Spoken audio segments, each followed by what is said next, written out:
समस्त जय जगन्नाथ।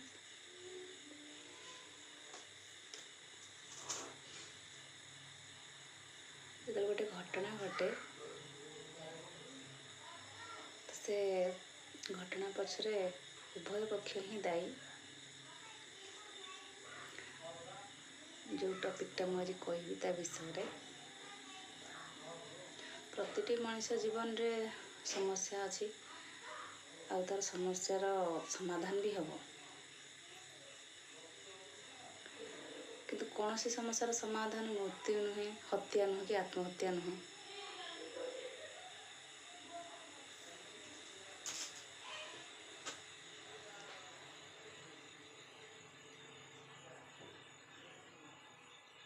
समस्या को निज भितर भल से बुझाणा है ताको मध्य तार समाधान बाट बाहर करी हबो।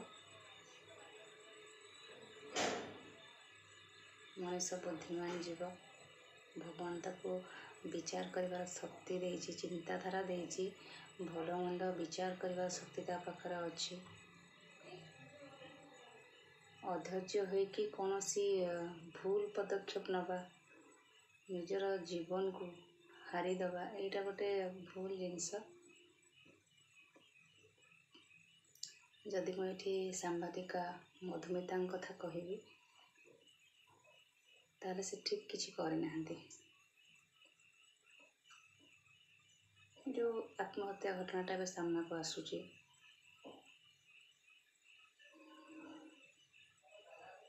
प्रतिटी मनुष्य जीवन में दुर्घटना घटियो। को लोक पाई को परिस्थिति केवल केतेबेले सृष्टि हेबो, कौन सृष्टि हो से जानिनी। तेणु धैर्यहरा हबार किसी प्रश्न उठुनी, बरं सेठी निजे निजको सेतिकी दृढ़ बनईकी उचित पदक्षेप नियो निजर जीवन पाई। प्रथमे तो निजे निज पाई बंचिबा शिख।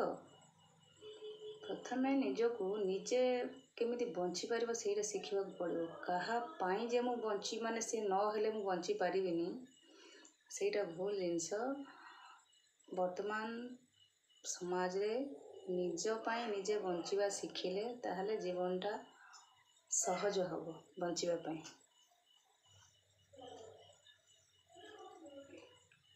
एठी जदि मधुमिता कथा कहबी ताहले तांकर ये घटना पाई प्रत्यक्षर नहले भी परोक्षर समस्ते दायी। तांकर परिवार सदस्य भी, तांकर स्वामी भी, से निजे भी। वर्तमान समाज रे झियो को जगार जाइकी पहुँचलेनी, ताको मानसिकता सेतिकी दृढ़ हेलानी। सेमाने भी कोठी राष्ट्रपति आसन रे बसुचंती नारी, कोठी मुख्यमंत्री आसन रे बसुचंती, कि पायलट भी होउची, कि बड़ बड़ कंपनी रो भी ओनर ही कि कंपनी चलाउची। तेणु जदि पुणी तांकर जो कर्म क्षेत्र थिला, जो निजे सर्विस करूतले, तो सेटा भी गोटे सामाजिक रिलेटेड।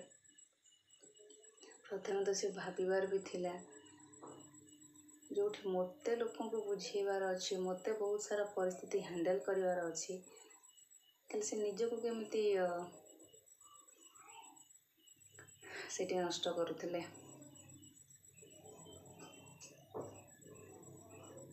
सेटा तो आ गोटे दृष्टि जे देखिबा, भगवान कहा केते दिन पाई समाज को आनिचंती, किए केमिति को वे जीव, किंतु बाकी जी दोषी कि निर्दोष सेटा तो आमे जानिनी। किंतु ताकू तो से निर्दोष हेइथिले भी दोषर जो बोझटा मुंडेइबा को पड़ुची।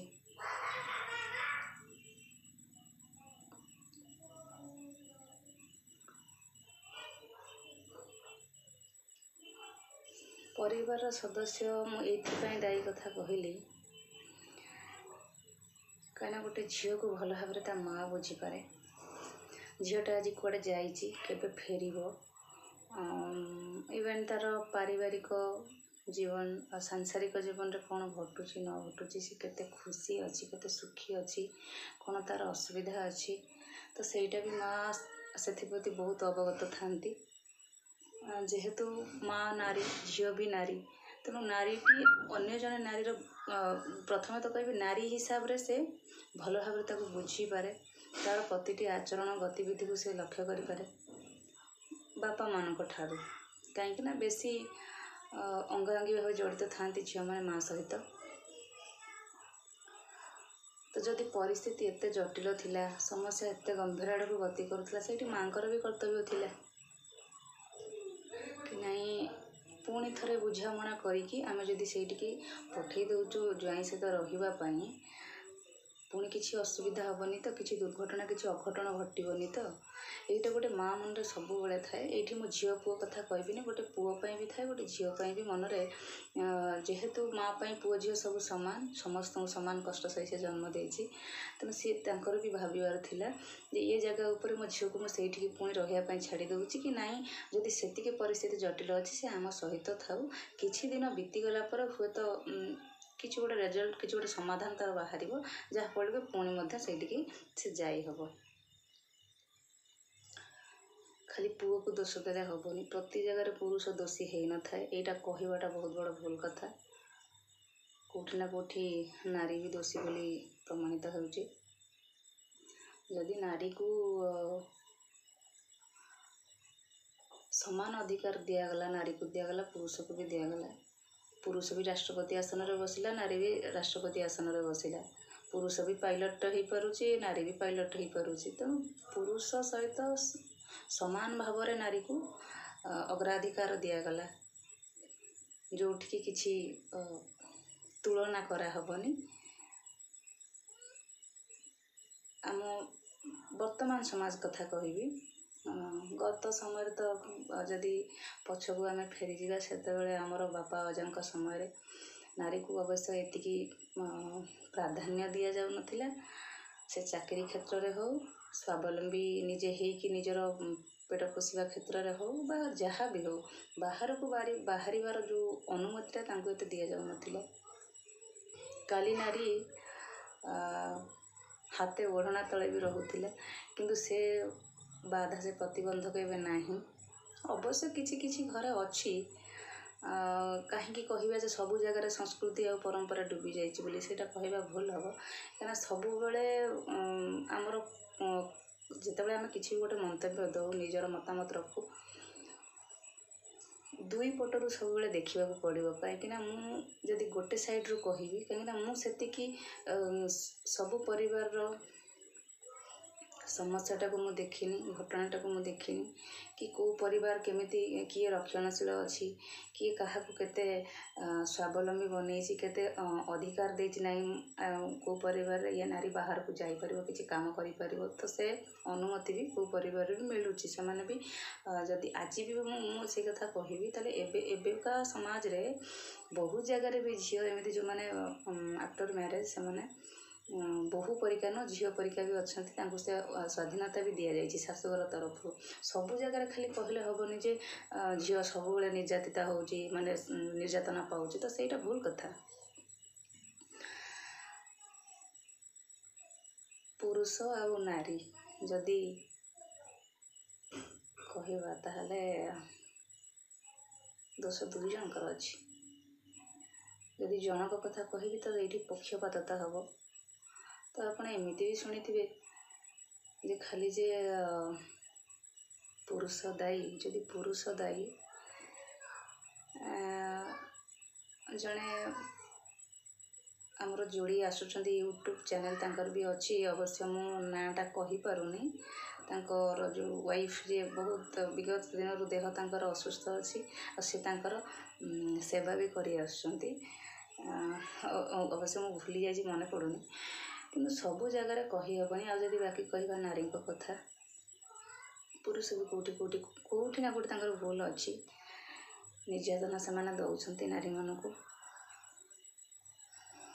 କିନ୍ତୁ ନାରୀ ବି ତାର କେଉଁ ଜାଗାରେ ବି କର୍ତ୍ତବ୍ୟ ବି ନିଭାଉଛି। ଏ ଯୁଗରେ ଏମିତି ବି ନାରୀ ଅଛନ୍ତି ବାସନ ମାଜିକି ହେଉନା କାହିଁକି ତାଙ୍କ ସ୍ୱାମୀକୁ ସେ ତାଙ୍କ ସ୍ୱାମୀର ପେଟ ବି ସେମାନେ ପୋଷୁଛନ୍ତି। ତେଣୁ ସବୁ ଜାଗାରେ କେଉଁଠି ଖାଲି ଜଣକୁ ଦୋଷ ଦେଇଦେଲେ ହେବନି, କି ଜଣକୁ ଠିକ୍ କହିଦେଲେ କି ଜଣକୁ ଭୁଲ କହିଦେଲେ ହେବନି। ଆମର ଓଡ଼ିଆରେ ଗୋଟେ କଥା ବି ଅଛି, ଦୁଇ ହାତ ନ ଲାଗିଲେ ତାଳି ବାଜେନି। ତେଣୁ ସବୁବେଳେ ଦୁଇ ସାଇଡ଼୍ରୁ ହିଁ ଦୋଷ ଥାଏ। ପର୍ଟିକୁଲାରଲି ଆମେ କାହାକୁ ଦୋଷୀ ବୋଲି କହିପାରିବା ନାହିଁ, ଯେହେତୁ ଆମେ କାହାର ଘଟଣା ସହିତ ଜଡ଼ିତ ନୁହେଁ। ତ ତାକୁ ପ୍ରାୟତଃ ମୁଁ ଏଇଠି ଆମର ଯେଉଁ ଗଜପତି ଭାଇନା ଅଛନ୍ତି ତାଙ୍କ ସହିତ ବି କେଉଁଠି ନା କେଉଁଠି ମୁଁ ବି ସହମତ ଅଛି ତାଙ୍କ ସହିତ, ଯେ ପୁରୁଷକୁ ପ୍ରତି ଜାଗାରେ ଆମେ ଦୋଷ ଦେଇପାରିବା ନାହିଁ। ଆଜି ଯେଉଁ ଘଟଣାଟି ଘଟିଲା ମଧୁମିତାଙ୍କ କଥା, କାଲି ଯଦି ସେଇ ଘଟଣାଟାକୁ ପୁରୁଷ ସହିତ ଘଟିଥାନ୍ତା, ଆଗରୁ ବି ଇଭେନ୍ ଘଟିଛି, ଯେଉଁଗୁଡ଼ାକ ମୁଁ ଏଇଠି କହିବାକୁ ଚାହୁଁନି। ତ ସେଇଠି ଦେଖନ୍ତୁ, ସେ ଘଟଣା ଗୁଡ଼ାକ ସାମ୍ନାକୁ ଅବଶ୍ୟ କିଛି ଦିନ ପାଇଁ ଆସିଲା, କିନ୍ତୁ ତାର କିଛି ଆଉ ବାଟ ବାହାରିଲାନି, କି କେହି ବି ଆଉ ଜାଣିଲେନି ଯେ କିଏ ସେଇଥିରେ କ'ଣ ଦଣ୍ଡିତ ହେଲେ ନହେଲେ, କ'ଣ ହେଲା କ'ଣ ନାହିଁ ସେଇଟା କିଛି ବି ଆଉ ଜଣା ପଡ଼ିଲାନି। ତେଣୁ ନାରୀକୁ ସ୍ୱାଧୀନତା ଦିଆଯାଉଛି, ଖାଲି ସେଇଟା ସ୍ୱାଧୀନତା ନାଁରେ ଯେ ଆମେ ତାର ଖରାପ ଫାଇଦା ଉଠେଇବା, ସେଇଟା ଭୁଲ ଜିନିଷ।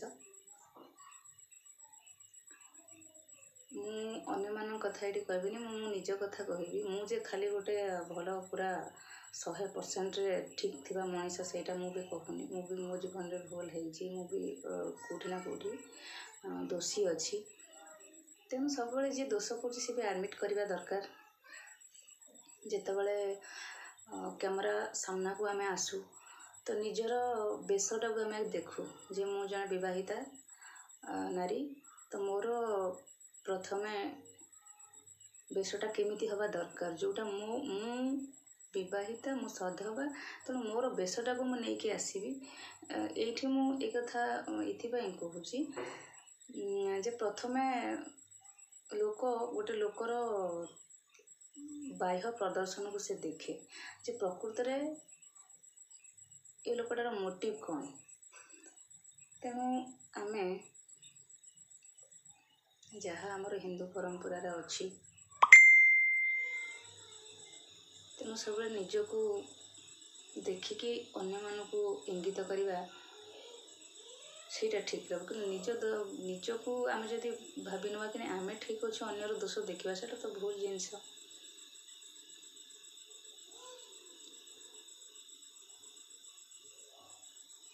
ତେଣୁ ଯେଉଁ ନାରୀ ପୁରୁଷ ଭିତରେ ଯେଉଁ ଫରକଟା କୁହାଯାଉଛି, ଯଦି ସେପଟୁ କୁହାଯାଉଛି ତାହେଲେ ସମାନ ଅଧିକାର ମିଳିବା ଦରକାର। ଯଦି ସମାନ ଅଧିକାର ମିଳୁଛି, ସମାନ ଦଣ୍ଡ ବି ପାଇବା ଦରକାର। ଏଇଟା ତ ଆପଣମାନେ ସହମତ ହେବେ ନା ମୋ ସହିତ। ଯଦି ନାରୀ ପୁରୁଷ ସମାନ ଅଧିକାର ପାଇବେ, ପୁରୁଷ ସହିତ ନାରୀ ପାଦରେ ପାଦ ମିଶେଇକି ଚାଲିବ, ସିଏ ଯଦି 50%ର ଅଧିକାରୀ, ଇଏ ବି 50%ର ଅଧିକାରୀ, ତାହେଲେ କାଲି ସକାଳେ ଯଦି ଦଣ୍ଡ ବି ମିଳିବ, ତ ଦୁଇ ଜଣଙ୍କୁ ସମାନ ମିଳିବ ନା।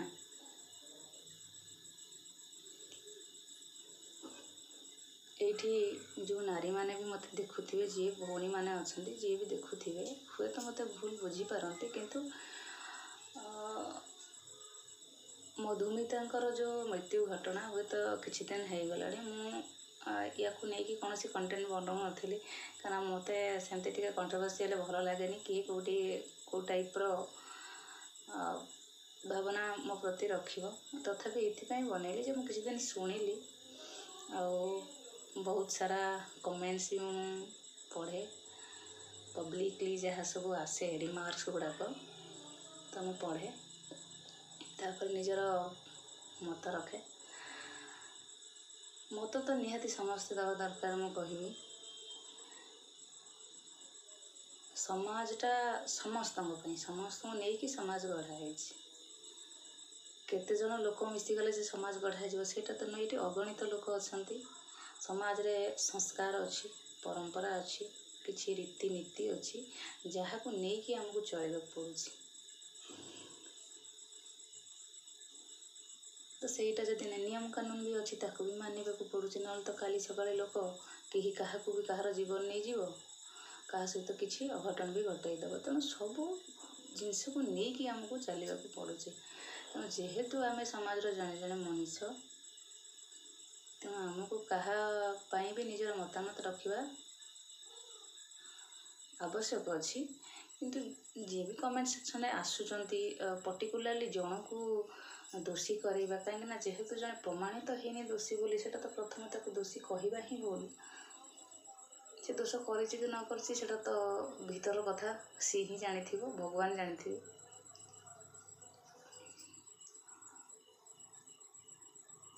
ତେଣୁ ମୁଁ ଏଇ ବିଷୟରେ ଏତିକି କହିବି। ପର୍ଟିକୁଲାର ଯେଉଁ ସେ ପୁଅ ମତଲବ ମଧୁମିତାଙ୍କ ସ୍ୱାମୀ ଯେଉଁ ଦୋଷାରୋପ ତାଙ୍କୁ କରାଯାଉଛି ସେଇଟା ଭୁଲ ଜିନିଷ। ପ୍ରଥମେ ତ ସେ ପ୍ରମାଣିତ ହେଇନାହାନ୍ତି ଦୋଷୀ ବୋଲି। ଆଉ ଯଦି ବାକି ଉଠିବ ଟର୍ଚର କଥା, ଏକ୍ସଟ୍ରା ମ୍ୟାରିଟାଲ ଅଫେୟାର କଥା, ତ ସେଇଟା ଆପଣ ଜାଣିଲେ ସେଇ ଯେଉଁ ଛୁଟ, ଯେଉଁ ଅଧିକାର, ଯେଉଁ ଅନୁମତି, ସେଇଟା କୋର୍ଟ ବି ଦେଇଦେଲା। ତା ମାନେ ବି ନୁହେଁ ଯେ ଅଧିକାର ଆମକୁ ମିଳିଛି, ଅନୁମତି ମିଳିଛି ଯେ ଆମେ କେଉଁଠି ଯାଇକି ଖରାପ କାମ କରିବୁ। ମୁଁ ସେଇଥିରେ ବି ସହମତ ନୁହେଁ। କିନ୍ତୁ ଯଦି ସେଇଠି ତାଙ୍କୁ ଭଲ ଲାଗୁନଥିଲା, ସେ ତାଙ୍କ ଲାଇଫ ସହିତ ଏଡଜଷ୍ଟେଡ୍ ନଥିଲେ, ତ ନିଜେ ସାଇଡ୍ ହେଇଯିବ। ମୁଁ ତ ଏଇଠି ଗୋଟେ ସମସ୍ତଙ୍କୁ ଏଇ ଉପଦେଶଟା ଦେବି, ଭଲ ପାଇବା ଯେଉଁ ଜିନିଷଟା, ସ୍ନେହ, ଭଲ ପାଇବା, ସମ୍ମାନ ଯେଉଁ ଅଛି, ତ ସେଗୁଡ଼ାକ କାହାଠୁ ମାନେ ପ୍ରେସର କରିକି ଆଣି ହେବନି। ମୁଁ କାହାକୁ ଏନେ ସମ୍ମାନ ଦେବି, କାହାକୁ ଭଲ ପାଇବି, କାହା ପ୍ରତି ସ୍ନେହ ରଖିବି, କାହାର କେୟାର କରିବି, ତ ଥୋଡ଼ି ନା ମୋତେ କିଏ ମୋ ଠାରୁ ସେମିତି ବାଧ୍ୟବାଧକତାରେ ନେଇପାରିବ। ତେଣୁ ସେଇଟା ମୋର ଇଚ୍ଛା, ମୋର କାହା ପ୍ରତି କ'ଣ ଆସିବ ମୋ ମନ ଭିତରେ। ତ ସେମିତିକା ଜିନିଷ ଯେତେବେଳେ ତାଙ୍କୁ ସେଇ ଜିନିଷଟା ଫିଲ୍ ହେଲା କି ଏ ପିଲା ସହିତ ମୋର ରହିବା କଷ୍ଟକର ହେଇଯାଉଛି, ମୁଁ ନିଜକୁ ସେତିକି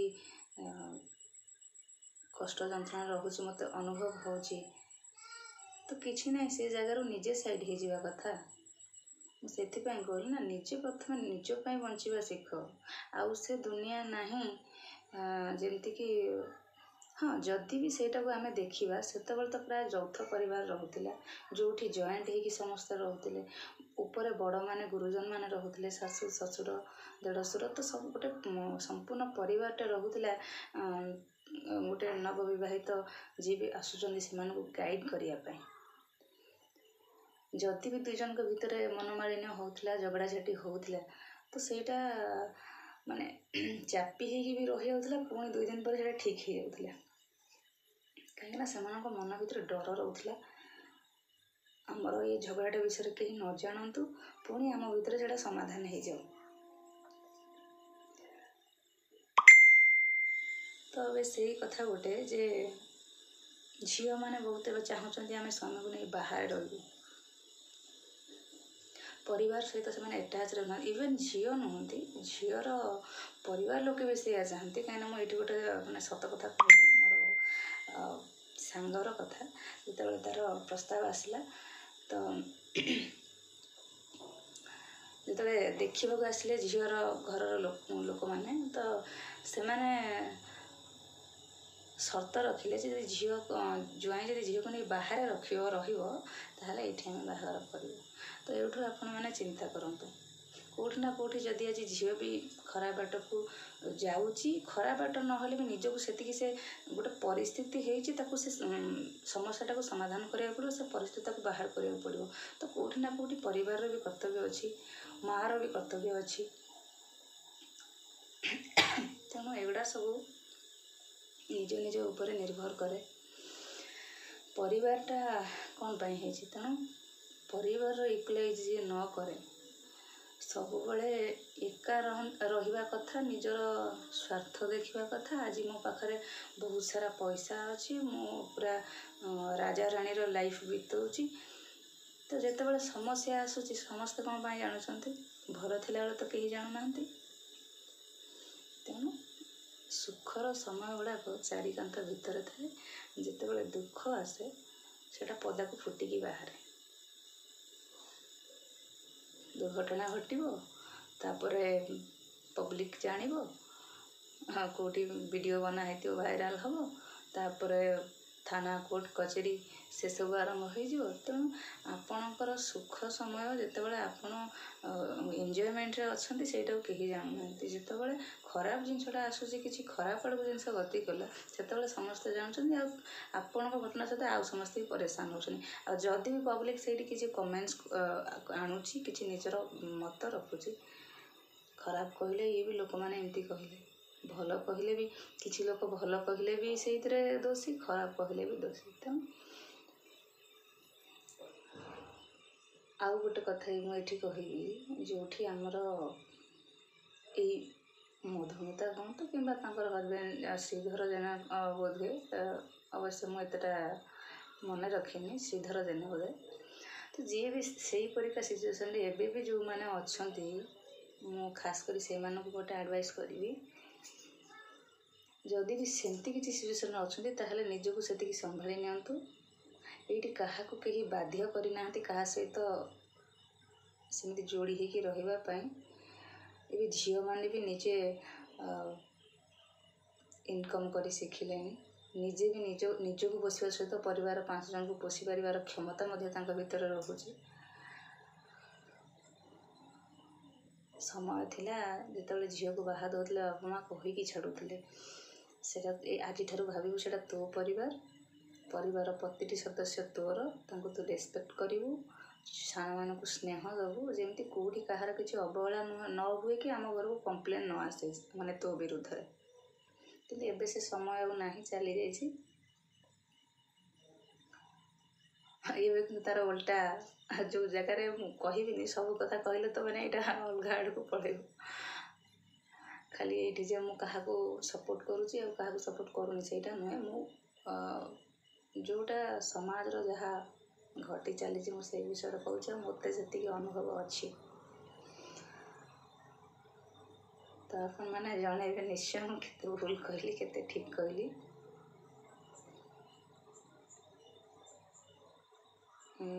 जो भी वीडियो मैं बनाऊँगी मत कमेंट्स माध्यम निहाती जनातु केते आपको ठीक लगुच कहीं प्रति मनीष आमर मत दबार अधिकार अच्छी जदि भी किसी भूल भटका कही थाए ताहले क्षमा करेंगे कहवार कारण हूँ जे काली सकाल सेमती आउ को झील भी भूल न करू आत्महत्याटा महापाप निजको निजे मारिबा भी यहाँ गोटे माने माने साहसिकतार परिचय नुहे मनुष्य जन्म केते कष्ट मिली केते कर्मर माने पुण्य कर्म बल यहाँ मिली तेणु ताकू एमती सहजरे हारी दिंतु ना जी भी सेमती किसी दुर्बल मानसिकतार एबे भी पिला अच्छा तो निजको सेतिकी दृढ़ बनातु बहुत आमर मोटिवेशनल स्पीक्स जोड़ाक सब जहाँ भी सब आसु स्पीकर मैंने आसुच्च से कथा भी शुणु बहुत जिनस अच्छी दुनिया रे निजको एका नहीं बचापी बहुत जिनस अच्छी तो से गुड़ाक संस्पर्श आसतु जानतु शिखतु बहुत दृढ़ता निज भीतर आसो श्रीमद् भगवत गीता अच्छी जोटा कि आमर बचार सब बड़ सहारा जो